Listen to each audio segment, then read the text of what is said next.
Hello and welcome to tonight's Commonwealth Club World Affairs program. My name is Adam Lashinsky. I'm a columnist with the Washington Post and the San Francisco Standard and your moderator for this evening. Now, it's my pleasure to introduce tonight's guest, Sal Khan. Sal is the founder and CEO of the Khan Academy. Oh, please, by all means. Wow. So much for any hard questions I was going to ask you. I would get a hard time from this room.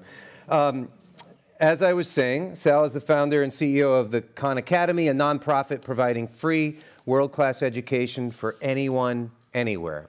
Sal believes education is a human right, and his interest in education began as an undergraduate at MIT. In his new book, Brave New Words, How AI Will Revolutionize Education and Why That's a Good Thing, Sal explores what AI technology means for students and educators and the social and ethical implications that AI also will have on society. The Wall Street Journal called his book a readable and cheery view of the academic apocalypse. And Bill Gates posted very recently, no one understands where education is headed better than Sal Khan, and I can't recommend Brave New Words enough. Sal, welcome back to the club, and now please, one more round of applause.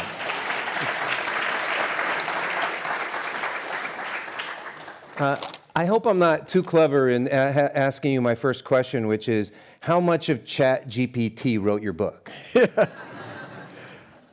Very little. I will say that I definitely used it for ideating some of the chapter titles, but I don't think any of ChatGPT's ideas made the final cut. Okay.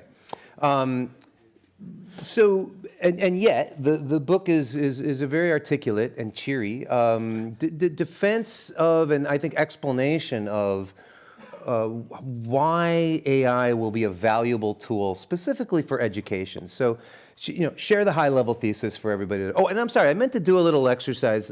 We can see you. Could I just see a show of hands for anyone in the room who has used Khan Academy at all in their life? Enthusiastically, about maybe a third of the room. And one more show of hands. How many people in the room have sort of aggressively or actively or frequently used ChatGPT or things like it? A lot. Okay. All right. I wanted us to have a sense of people's interest level or knowledge level. A high-level thesis. Why might AI be a good thing for education? Yeah, a lot of folks, and I've always used to talk about how Khan Academy got started as just a fun family story, but I now tell the story because it really does inform what our true north is and what I hope AI could be, at least in education. A lot of folks know I started Khan Academy almost exactly 20 years ago. Original background in tech, but after business school I found I was an analyst at a hedge fund. And 2004, my family was visiting me from New Orleans, which is where I grew up, initially New Jersey for our wedding, and then Boston, and it just came out of conversation. My 12-year-old cousin Nadia needed help with math. I tutor her remotely. When she goes back home, it starts to work out. Word spreads in my family, free tutoring is going on. And before I know it, 10, 15 cousins every day after work I'm working with. And even those early days, 2004, 2005, I saw a common pattern. The reason they were struggling wasn't because they weren't bright, wasn't because they weren't hardworking, wasn't because they didn't have good teachers. It was because they had gaps in their learning. They would be pushed ahead. Maybe they were in an algebra class. They were a little bit shaky on their decimals or their negative numbers or whatever. And then I, as a tutor, I could diagnose that. I could work with them. And it's something that would have been very hard if I had to work with 30 of them at once. So it was when I was able to do one-on-one or I was able to do small group. And then as I got more cousins, and actually I did get more cousins. I was tutoring more, and then there's a few who have been produced since then. But I said, hey, I have a background in technology. I've always been fascinated by, could you use technology in some ways to scale up learning? And so I said, well, okay, what if my cousins need more practice? I'll write a little question generator. I, as their tutor or their teacher, I want to monitor what they're doing, where their gaps are, so we could focus when we got on the phone with each other. And that was the first Khan Academy. Had nothing to do with videos. And then 2000 and 2006, a friend suggested that, and by this point we had moved out here to Northern California, a friend suggested that I make videos. I gave that a shot, and my cousins, they famously told me they like me better on YouTube than in person. And what they were saying, I believe, they still appreciated me in their life, but they really liked having a on-demand version, infinitely patient, no shame if they had to review something that they should have mastered many years ago. Whenever they want, pause, repeat, double speed, half speed. And I kept going. And you fast forward from that period, from 2006 all the way to now, or especially even right before we started exploring generative AI. And Khan Academy is much more than me now. 160 million users, and it's in 50 languages, and it's in almost every country. We're a team of over 300 folks now. But everything we've been working on is kind of using technology in order to scale what I was able to do with Nadia. I tell our team all the time, we say our mission as a nonprofit is free world-class education for anyone, anywhere. And there's a very natural tension, an intentional tension there of world-class.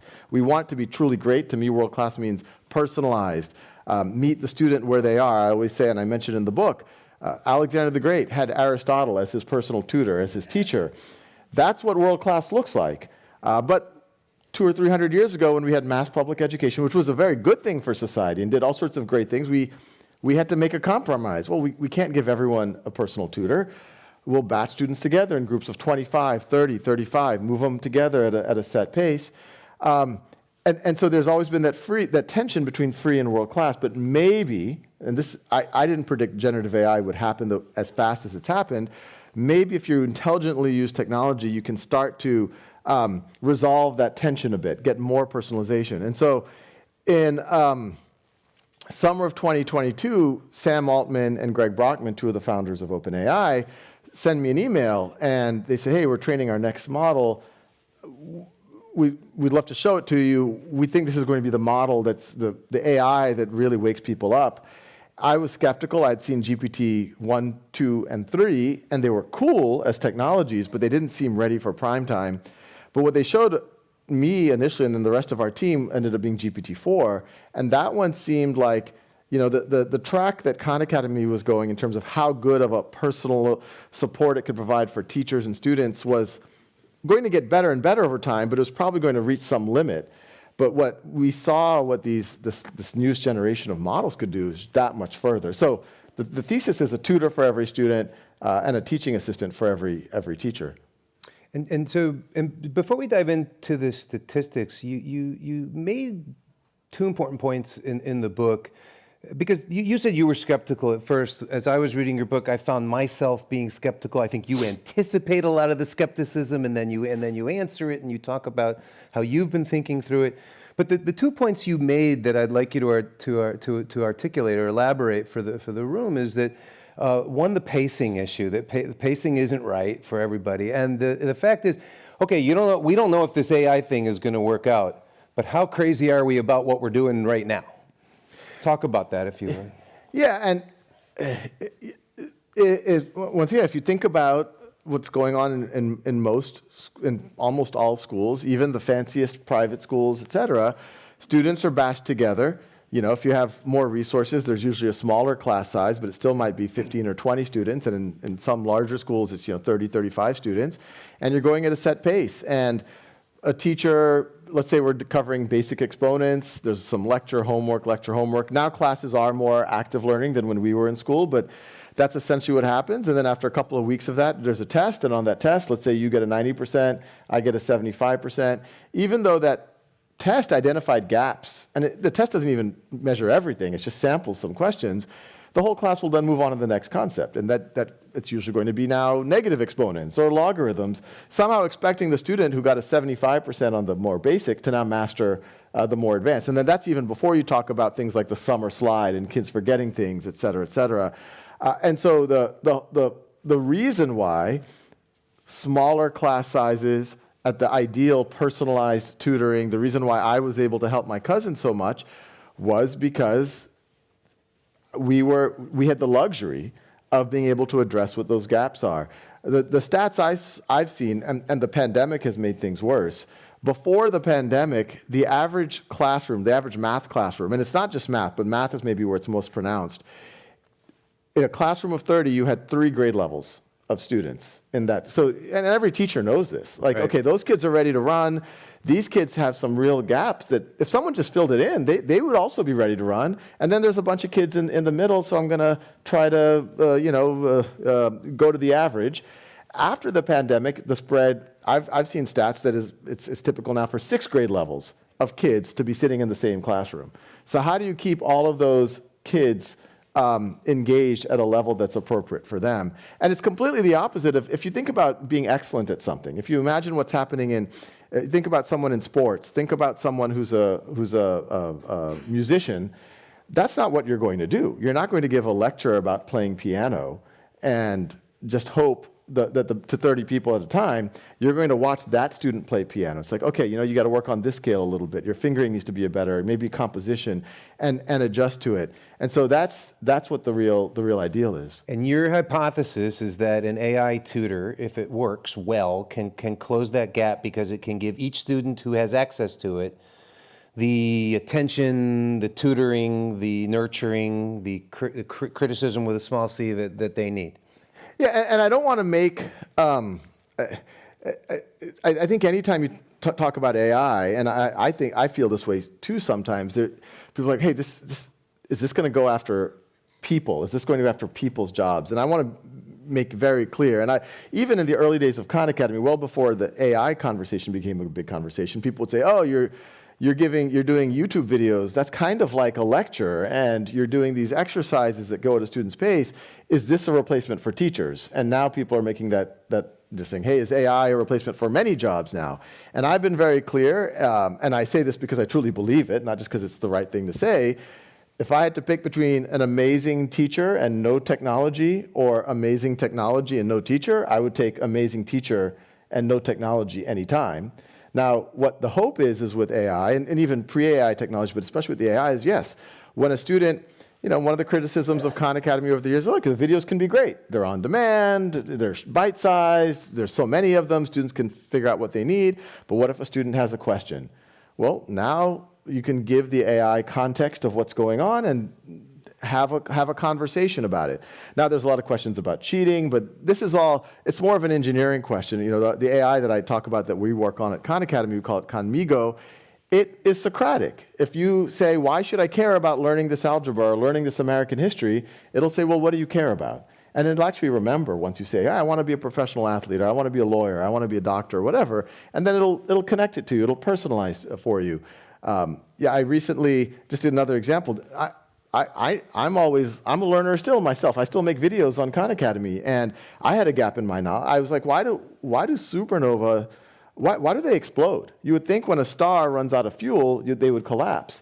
So I go on to Khanmigo, and I say, why does a supernova explode? And it says, okay, before we go into that, can you explain to me, can Sal explain to the AI what you think a supernova is? So it can Socratically push you in the way that you would expect a strong tutor to. So can you explain in a way that non-software coders can understand, how did you teach the AI to have this Socratic method?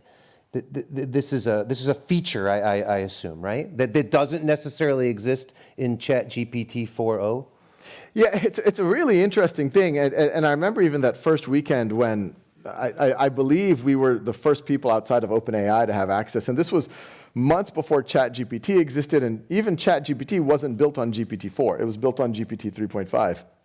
But the term that I get a lot of people know now is prompting, that you can give directions to the AI. And there are things called system prompts where it's happening behind the scenes. So if you're the user, you don't see that the AI is getting that instruction, but the people making the application can give that instruction to the AI. But even if you were to go to ChatGPT, and if you were to prompt it yourself, and you would say, you, the AI, are a Socratic tutor. You will not answer questions, but you will ask leading questions. You can even give it examples, et cetera, et cetera. Just doing that, it'll actually already be pretty good. Now, if you're going to make an application that's going to be used by millions of children in real school settings, you have to put a lot more work into it to make sure it handles edge cases, et cetera, et cetera.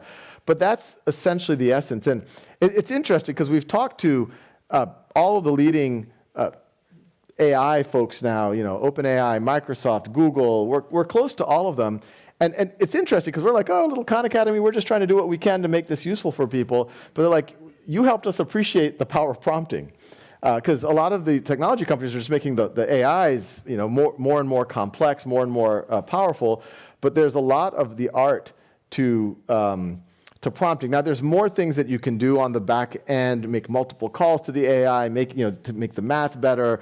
The memory is a whole other thing that we're doing behind the scenes. But at the essence, these things are, the word in the AI community is steerable. And that's actually what made GPT-4 pretty... Is what, steerable? Steerable, like you're steering a car. And that's what made GPT-4 different than some of the other models before it, was that you could give it this type of instruction, and for the most part, it will listen to it. And with Conmigo, tell everybody what that means. Yeah, it's an interesting story how we decided to name it. We initially were going to call it Companion. A lot of puns on Companion. Yeah, but then I think some of our what happened was some of our colleagues in Latin America told us that was a euphemism in Latin America for a not so good thing, and so so then they focus group these things. Yes, it was good to focus. So then they suggested Conmigo, and we thought it was nice because it's a pun on Conmigo with me, and also with maybe Con Amigo. So that's what stuck. But what I want to be clear on is, and we're getting to the issue of safeguards or guardrails, but with Conmigo, you design it. You set the bells and whistles, the features. So if I'm in a class that's using it, can I unset it? What can I say to Conmigo? I'm tired of you asking me what I think about this. Just tell me the answer, please. Yeah, so as soon as we started having access to this technology, and you could imagine the debates that we had inside of our organization, especially, we're a nonprofit. Everyone who joins Khan Academy, we're here for social benefit. So many of us, and were excited about this technology, but it had real issues. The math isn't perfect. It can make up facts. It's often referred to as hallucinations by the AI. That is the technical term. But then it was very obvious to us, well, this could be a cheating tool. You can have open-ended conversations with it. What safeguards can you put on it? How do you make it transparent? And what I encouraged our team, and I refer to this in the book a lot, I use this term educated bravery, which, all of these risks and fears are not reasons to run away or stop doing it. They're reasons to build features that can mitigate what these risks are. So to your question, Conmigo will not. And if you tell me the answer, it says, I'm here to be your tutor. I'm not here to tell you, et cetera, et cetera.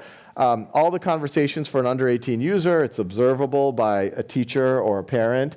If the student explicitly tries to do something dangerous, if they say, I want to build a bomb, I want to harm myself, or we have a second AI that will actively notify parents, teachers, and administrators, just so they know, hey, this thing is, look, sometimes it has false positives. It's okay. And my daughter recently told Conmigo, hey, I want some ideas for our project. I really want to beat the other team. It took that a little bit literally, notified her teacher.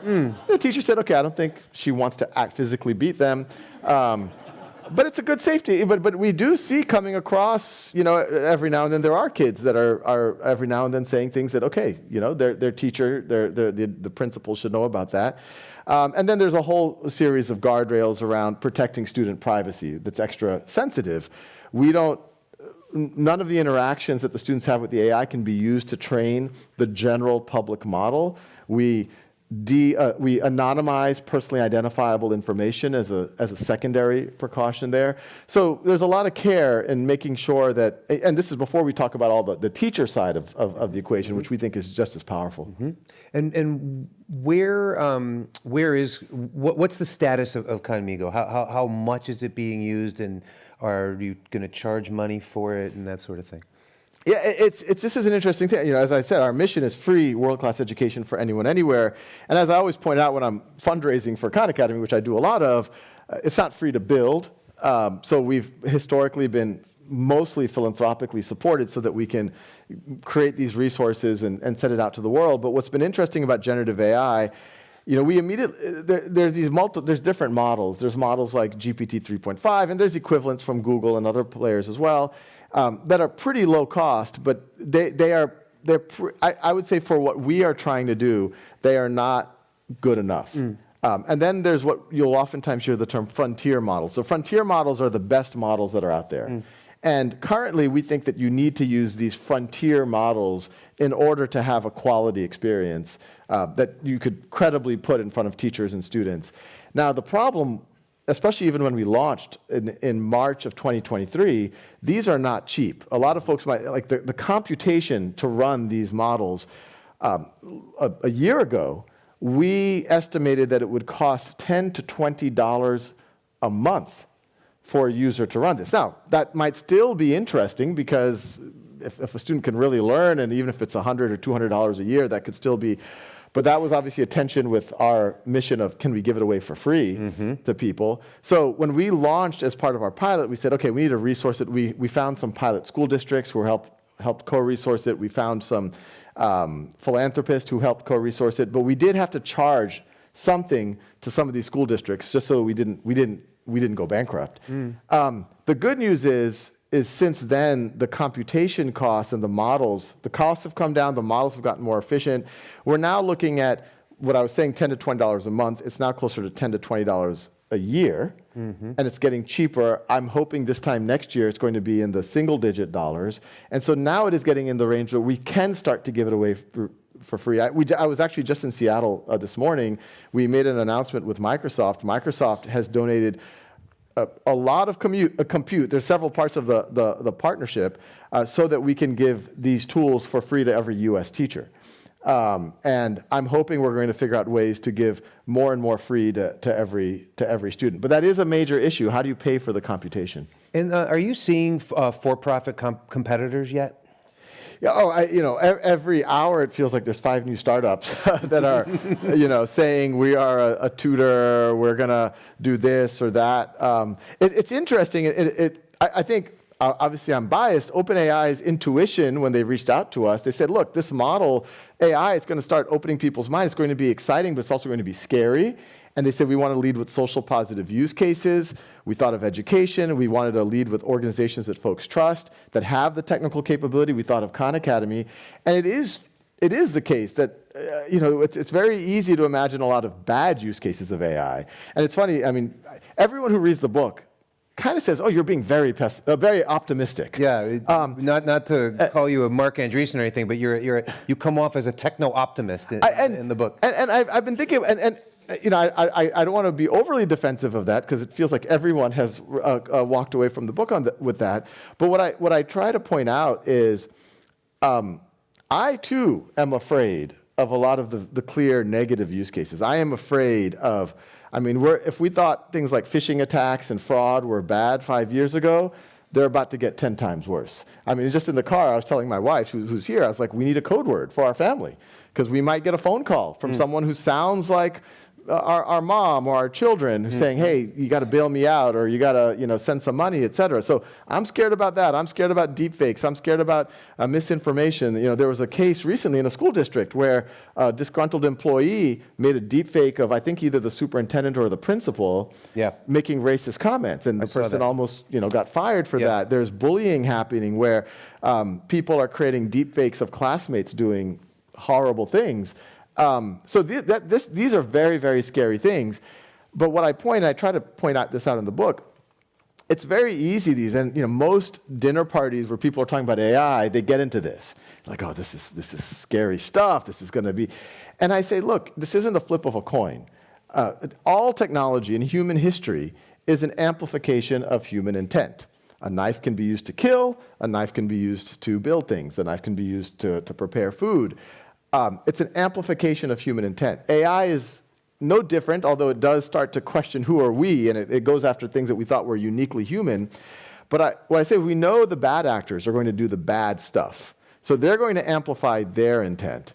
So the question is, those with positive intent, are we just going to wring our hands and say, well, yeah, this stuff, I want nothing to do with it. And then the only people who are going to be using these very powerful tools are going to be the bad actors.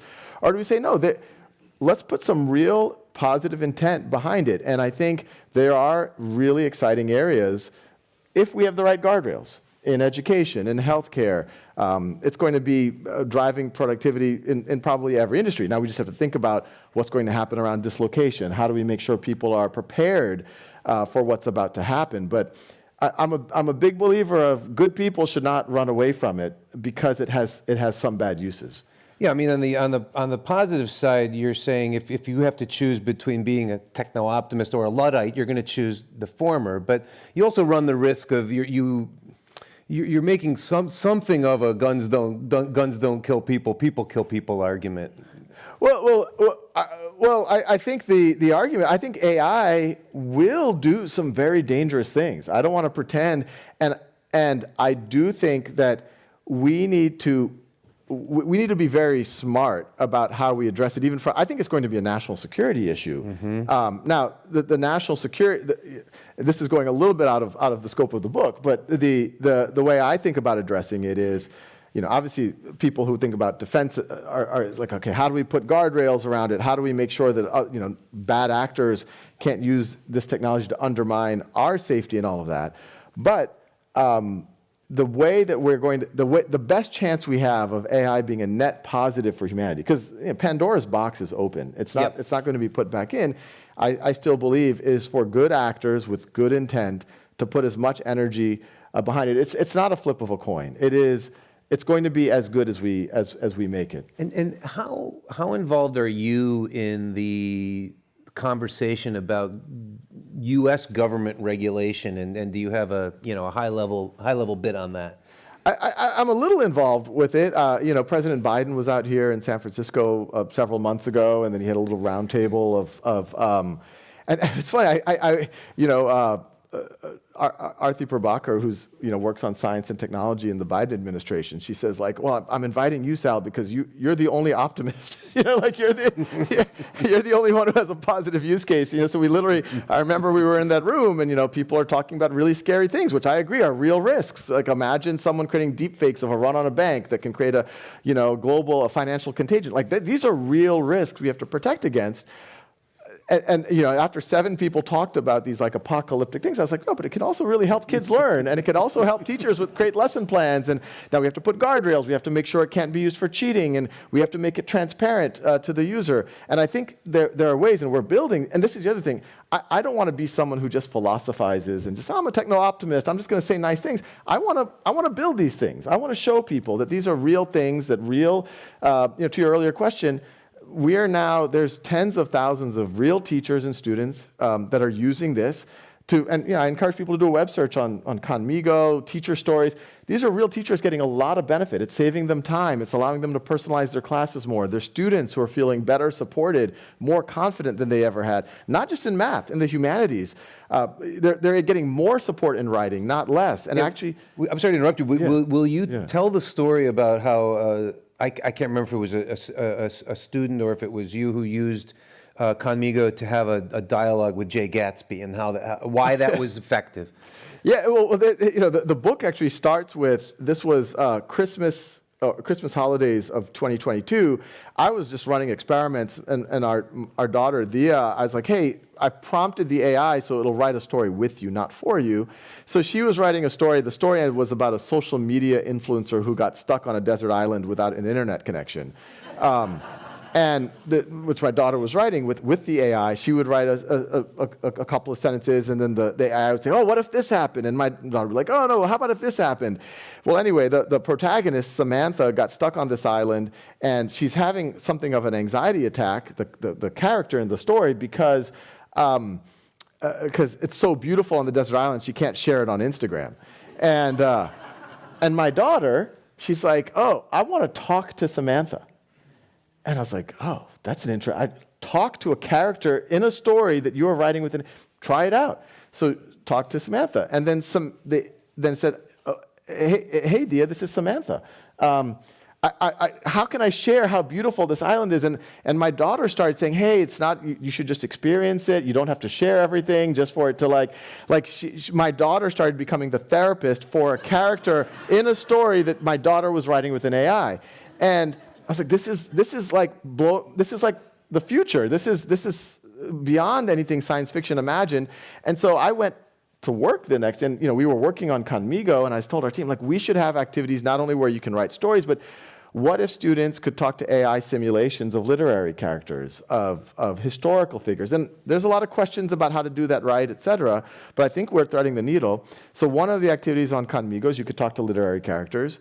And we have an online high school called Con World School that's run with Arizona State University. It has kids from all over the world in it.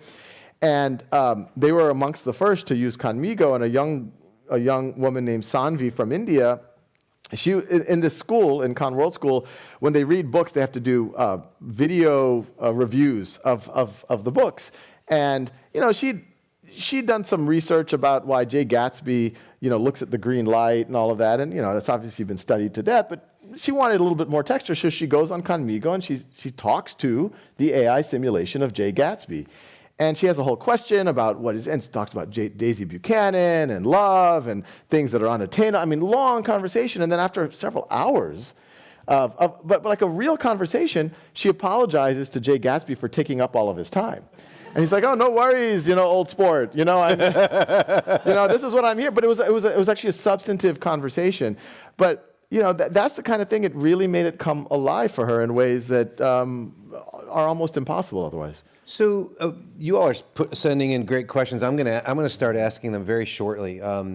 But you touched on the one thing that I found myself struggling with, and it's this question of creativity. Mm-hmm. And I think you argued your point articulately or very well, even though I'm not all the way there. But your point is that let's not have an idealistic view of what creativity is in the first place, and AI can help us be creative, not just allow us to not be creative. I don't know if I'm butchering your way of saying. Yeah, I'll go back to technology is an amplification of human intent, mm-hmm. And AI is like that. And so if your intent is to be a creative person, it will amplify that. Because I point out, if Adam's a creative person and I want to be a creative person, when Adam walks into the room, I don't become less creative. We start riffing on ideas. We start talking about, well, what if we did this?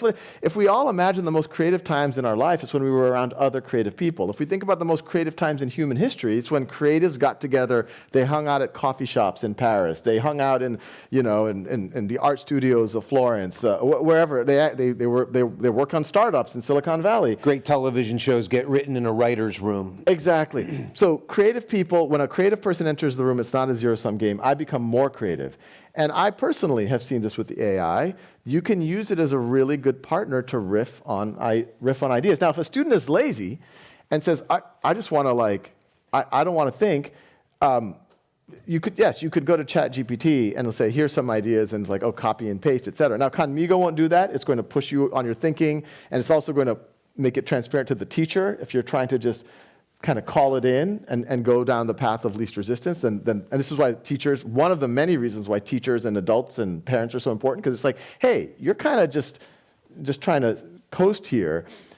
That's not what the use of these tools. So I think transparency is super important. But yes, I think, one, it can amplify creativity because it gives more people access. Even when I want to brainstorm, even on Khan Academy stuff, a lot of my team members aren't available. They're in meetings, they're doing this, they're doing that. But I really want to brainstorm, what could we build it? And I have found it to be a good thought partner. And then and this is a more philosophical, what is creativity? A lot of people will say these large language models, they're trained off of this huge amounts of content, and they're predicting the next word, and now it's not just about language. They can predict the next image or the next pixel and things like that. But at the end of the day,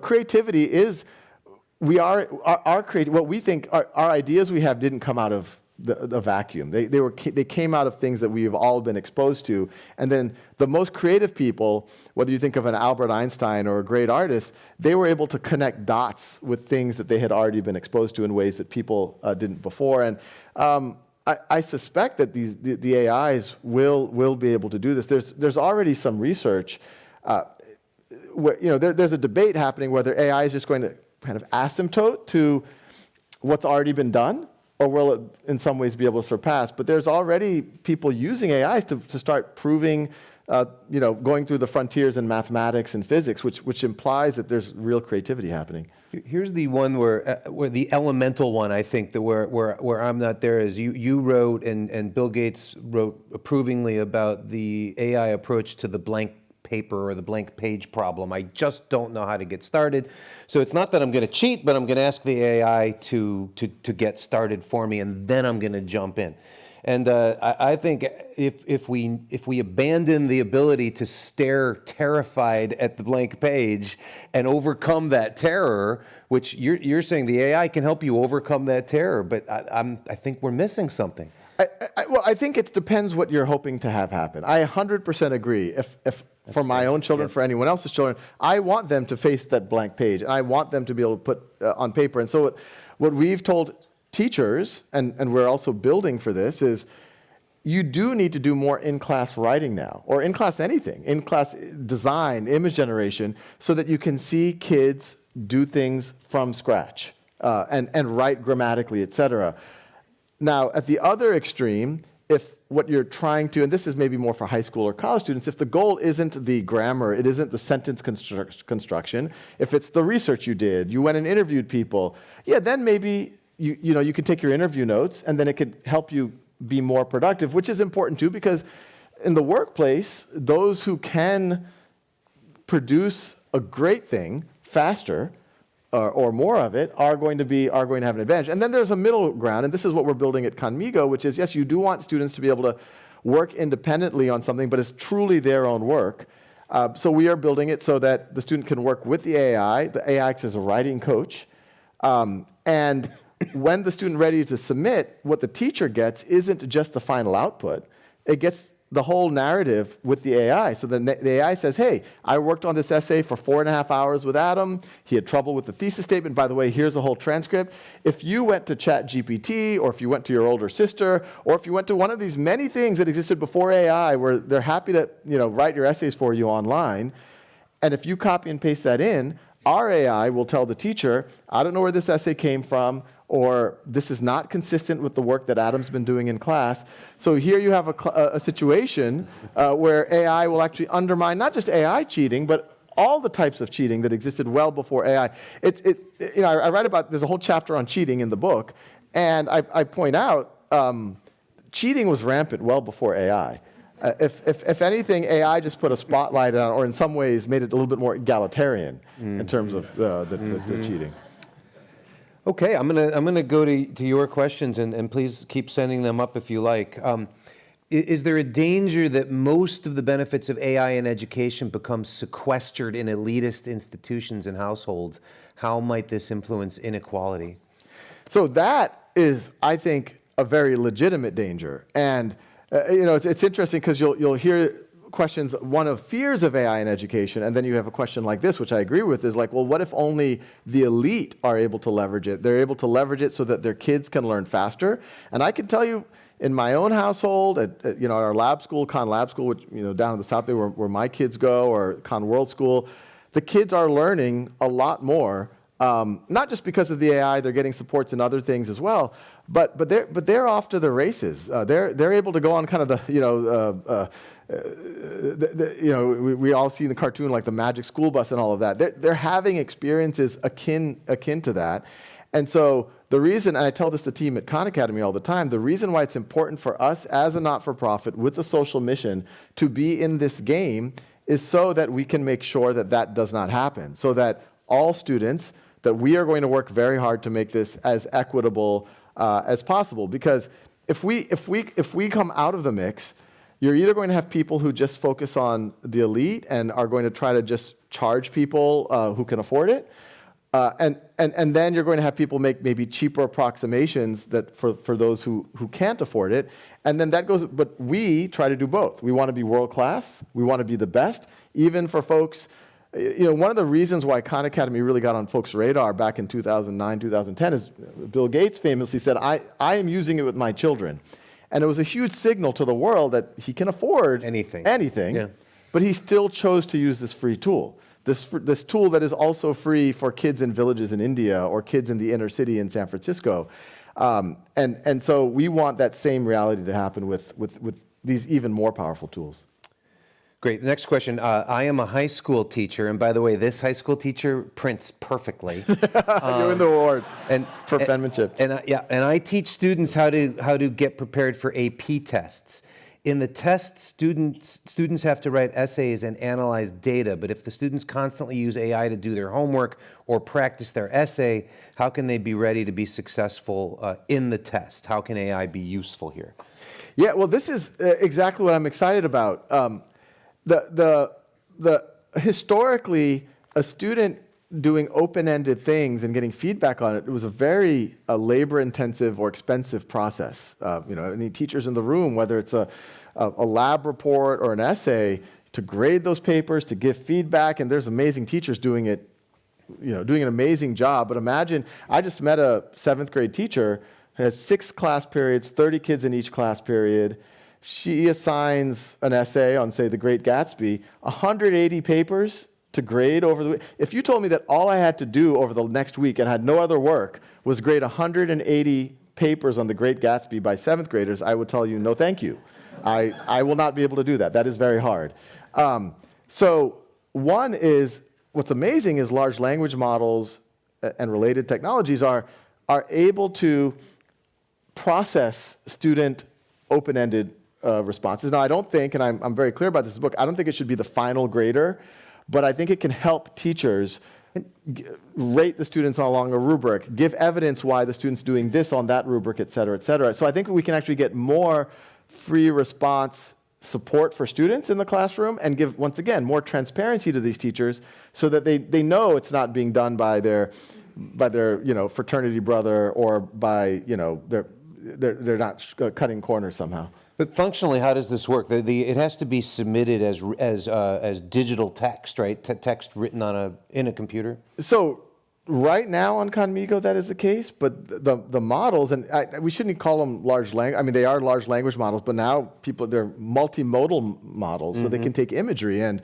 their ability to parse handwriting now is phenomenal. In certain cases, better than yours, because better than mine, right? Better than the low bar. But there's a demo that's gone somewhat viral of myself and my son. Like OpenAI invited us down to their offices a couple of weeks ago before they released their most recent model.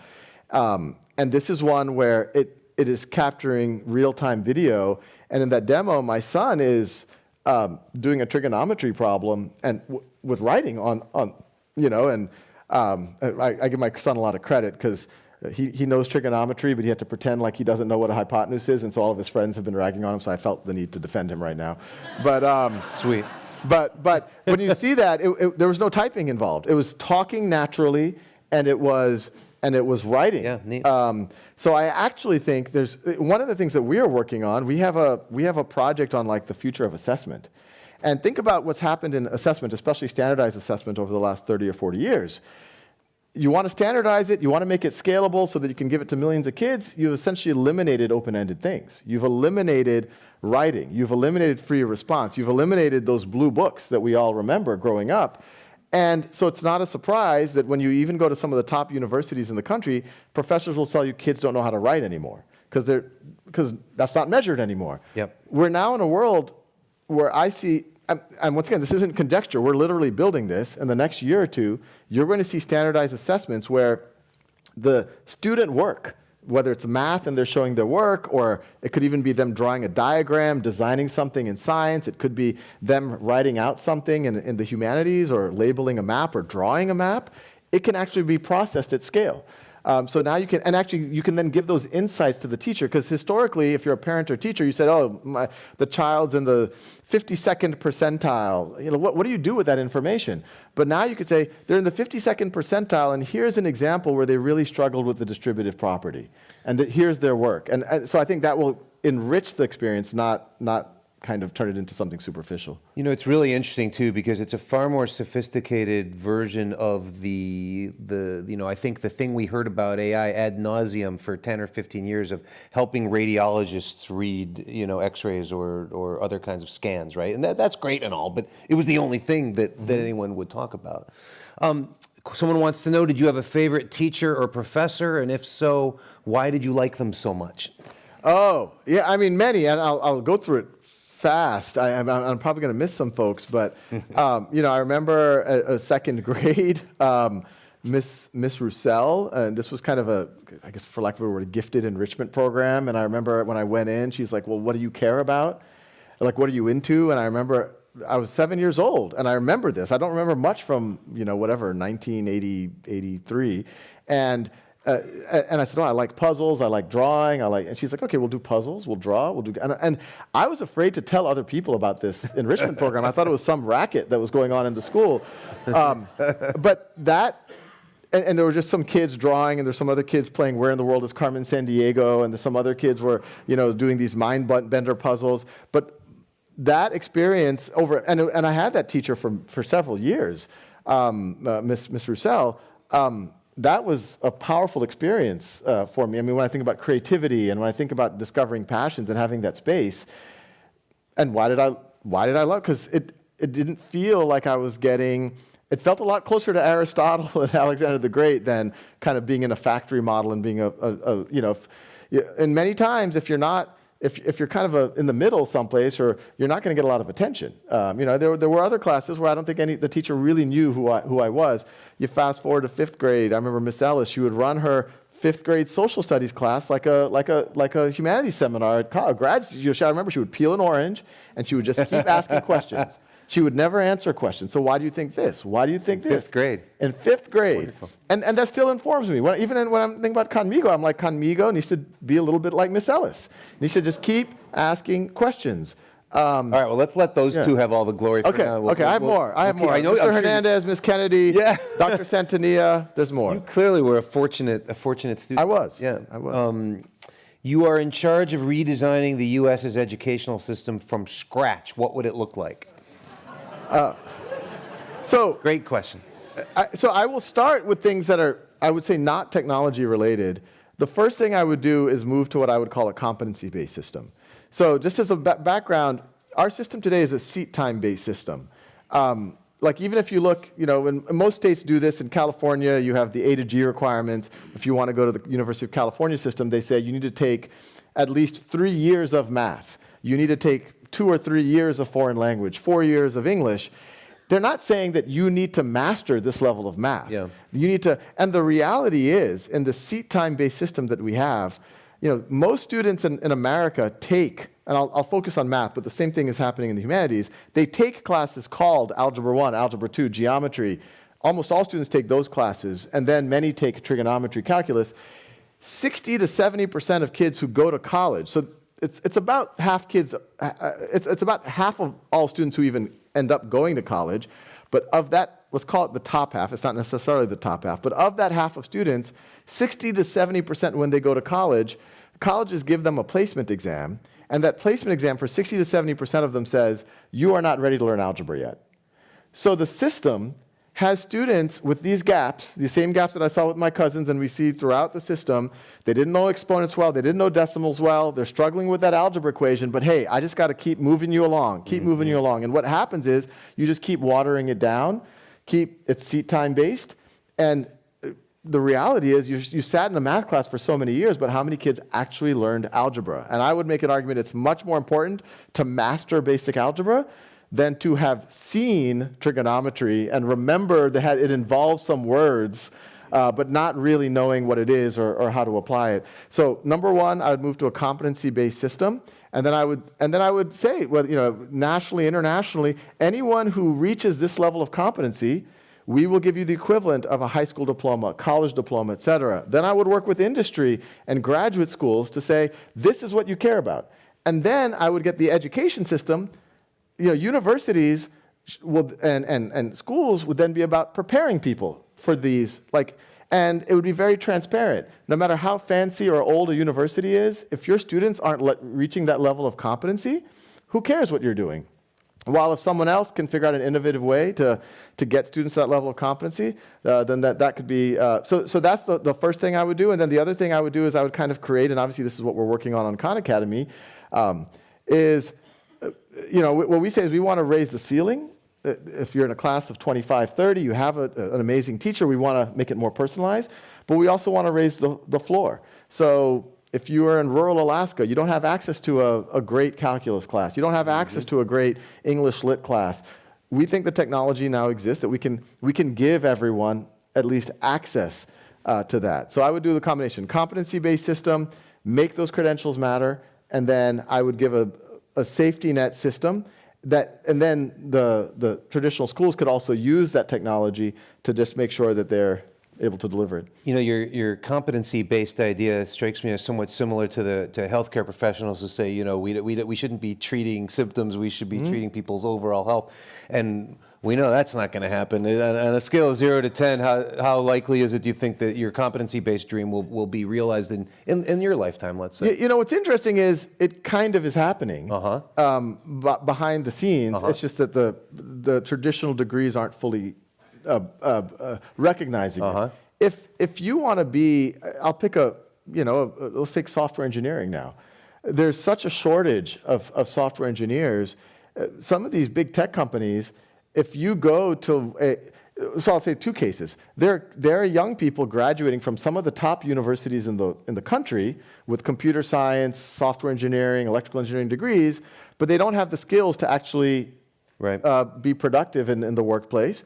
And then there's other folks who are taking these competency-based, sometimes they're called boot camps, but you're learning some of these skills, and it's variable on how long it takes you. Some people it might take you 6 months, some people it might take you 2 years, but once you get there, those students are getting the best jobs.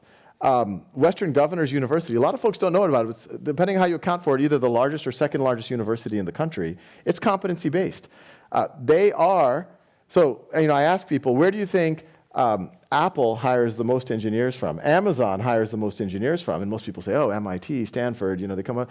Western Governors University, competency-based.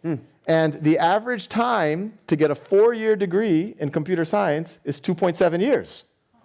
Because where is that?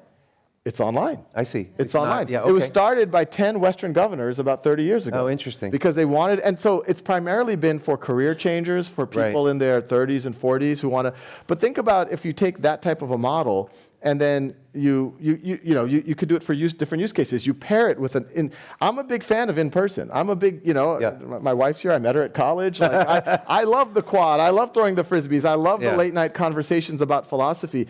I think there's a world where I like the way you kept that clean, your list of things that you loved about college. I had a very G-rated experience, actually. I sometimes regret that, but what I say is use technology for what technology could be good for, but when human beings get together in a room or on a campus, optimize for that. Here's speaking of higher learning, here's a loaded question. Do you think AI applied in academia will restore diversity of viewpoint? I'll give you an example that I think makes me optimistic. I guess that's the theme here. I'm optimistic. Guilty. We had a reporter, we have an activity on Conmigo called Tutor Me in the Humanities. We had a reporter come to our offices, super skeptical about, will an AI be able to maintain some level of balance on politically charged issues? I said, don't take my word for it, try it out with Conmigo. We've taken great care here. So the reporter took on the persona, maybe it's the reporter's point of view, of someone who's very pro-gun control. Goes on to Conmigo and says, I can't believe there are people who still think the Second Amendment makes sense, guns are killing people, et cetera, et cetera, et cetera. Made a very strong argument. Conmigo, now, I suspect if you go in 50% of American classrooms, you'll have a teacher who will say, yes, you're absolutely right. I don't get what the rest of the country is thinking, and the other half of the country, how dare you say that? This is a fundamental right. What Conmigo did is, I think, what is the right answer, which is it asked the reporter, before we even get into now, why do you think the Second Amendment was originally placed in the Constitution? So the reporter was taken aback. It's like, oh, no one's asking.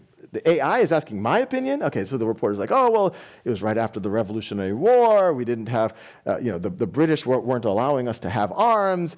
And then the reporter said, but that was a different time, and now it doesn't make sense anymore. Arms are no longer muskets. They're, semi. And Conmigo said, hey, before we get there, your understanding of the historical context is pretty good. Why do you think it's persisted? So once again, it's pushing the students' critical thinking. It's not trying to enforce or rebut their point of view. And that's what we need more of in schools. Here's a related question. As a history teacher, I've been showing my students how to use AI as an aid in analyzing primary sources. We've made growth in experiencing the discomfort of the unknown, but how do we teach students how to prompt AI when they are unsure how to ask for what they need? This is a really interesting question, because I'll tell you very transparently, one of the problems we have seen as we've rolled out Conmigo into classrooms, we are seeing a lot of students not know how to ask a question. And this question is more of like a more sophisticated, how do you analyze primary sources? But we're seeing students who are, I remember I visited a classroom in the early, it's not that long ago, it was probably about a year ago, and it was I think it was a 4th grade classroom, and the students, when they were faced with a chat, they would write stuff like, what, or IDK, or huh? And I told the teacher, I was like, you know what, okay, I'm sorry, this is probably not age appropriate for, and the teacher says, no, this is so important for these students, because they do that to me. They raise their hand and they don't know how to, they've lost the ability to articulate what they want. And just think about it. I mean, I just talked about learning literature and learning coding and learning, but what if you go through life and you don't know how to articulate what you need? And what the teacher said is, this is giving those students practice. And they don't have to feel embarrassed of raising their hand in front of the whole class. It's just a computer telling them and the teacher can see transparently that they're, and then the teacher can give feedback, and then the AI can say, hey, can you explain a little bit more? Why are you saying what? Why are you saying that? Tell me what part you don't understand. The AI can also, I don't want to make this, my daughter, in her Conmigo account, has Conmigo talk to her in Gen Z slang. Interesting. I thought that was my daughter being silly, but it actually, she responds better to it. And are you saying straight out that, are you confident that the AI will not roll its eyes or condescend to the child? Well, are we already there, or is that the hope?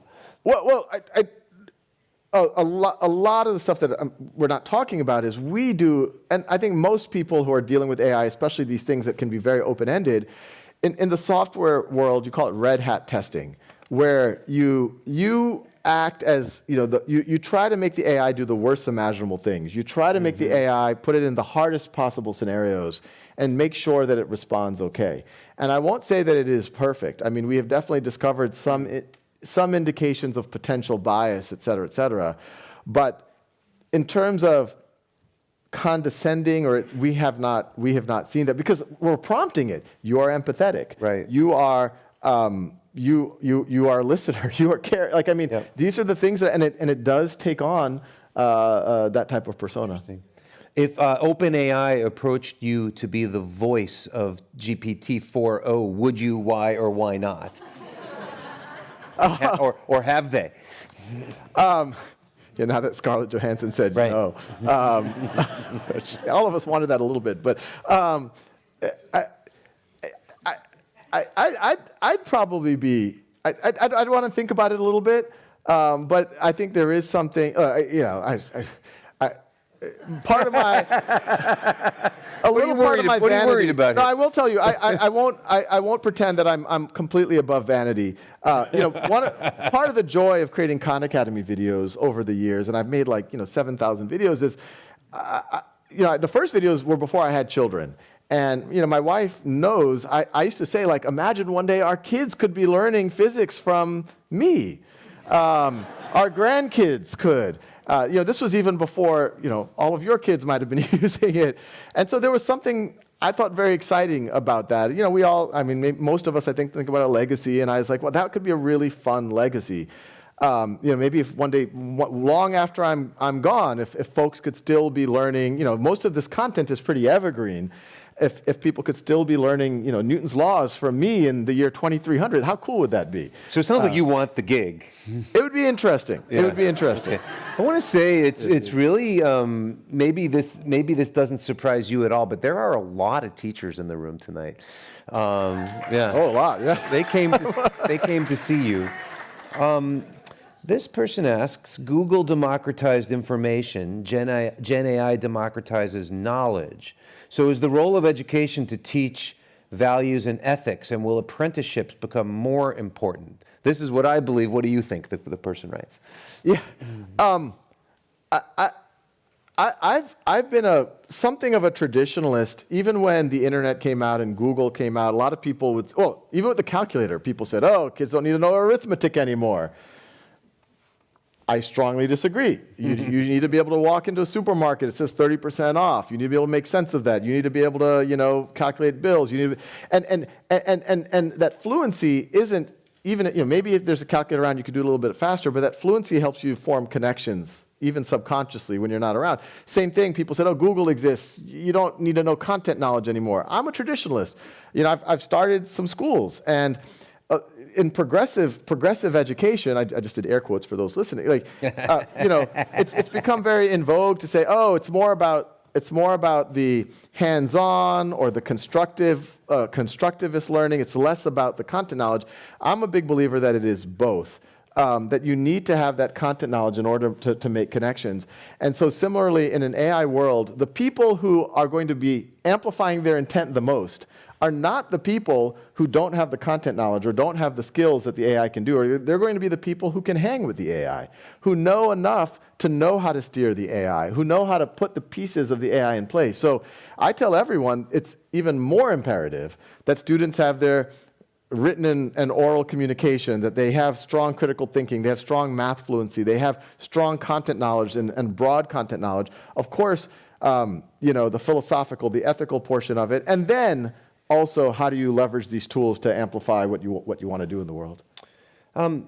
This person asks, how do you imagine Conmigo scaling across the public higher education sector? For example, the 116 California community colleges in California serve traditional transfer students, workforce, career education, and non-traditional aged adult learners. And this person helpfully included their email address, so I'll give this to you afterwards. Good.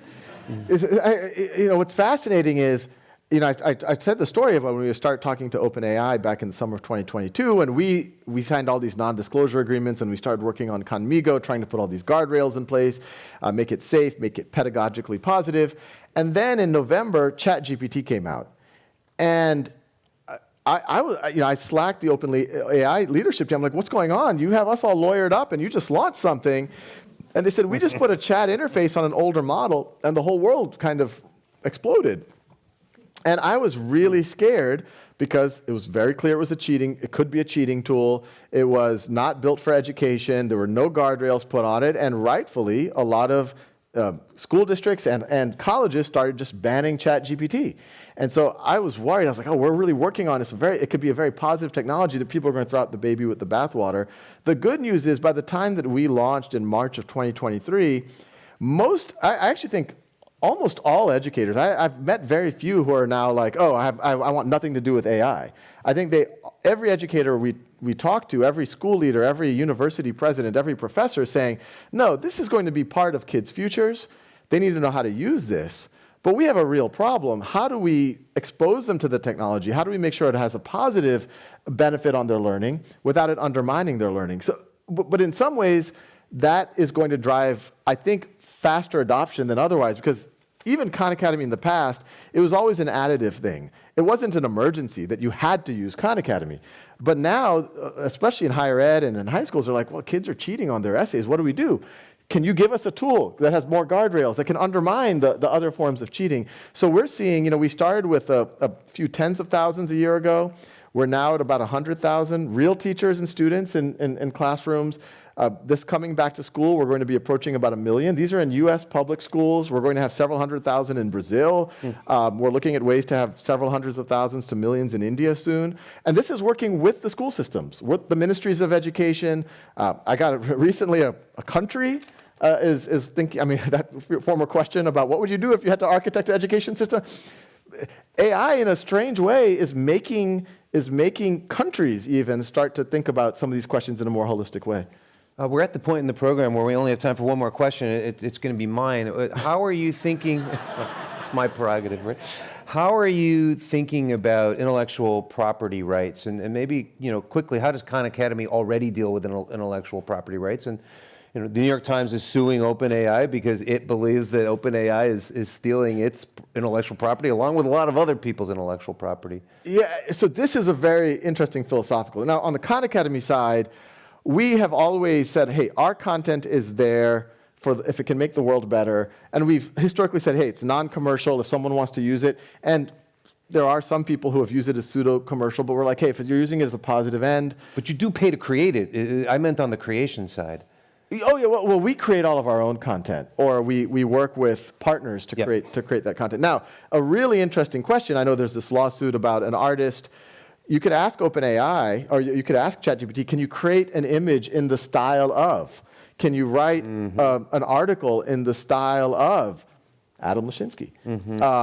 And it will be informed because it would have trained on your articles or on that artist's paintings.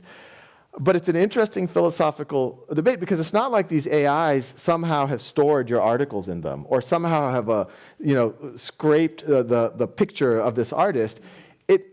These models are modeled after the human brain. The human brain, you have 100 billion, on the order of 100 billion neurons. You have, we're talking trillions of synapses that connect it.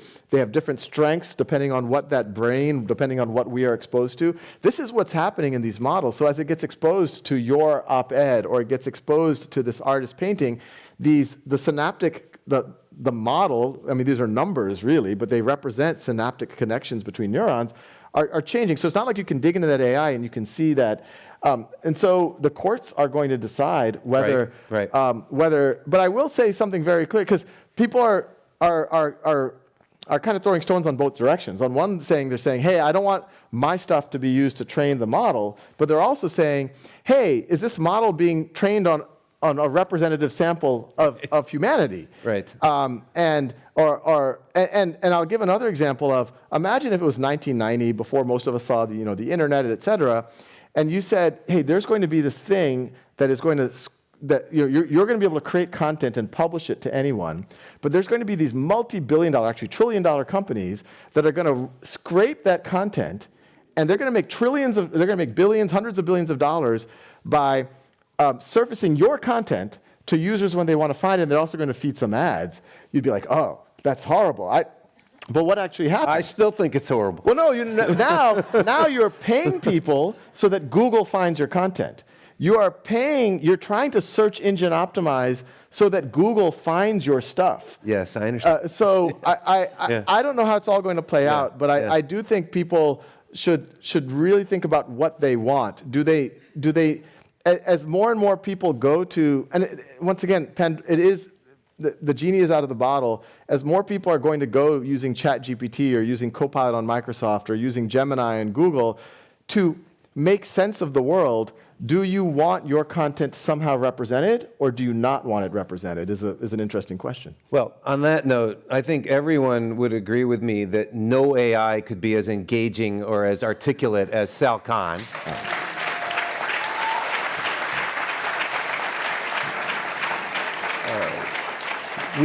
We encourage everyone to purchase a copy of Sal's book, either in the lobby here or at your local bookstore. If you want to continue to support the Commonwealth Club's efforts in making virtual and in-person programming possible, please visit commonwealthclub.org. And even though I don't have a gavel, this is the end of our evening. Thank you very much and take care. Thank you. Thanks, Adam. Yeah, sure.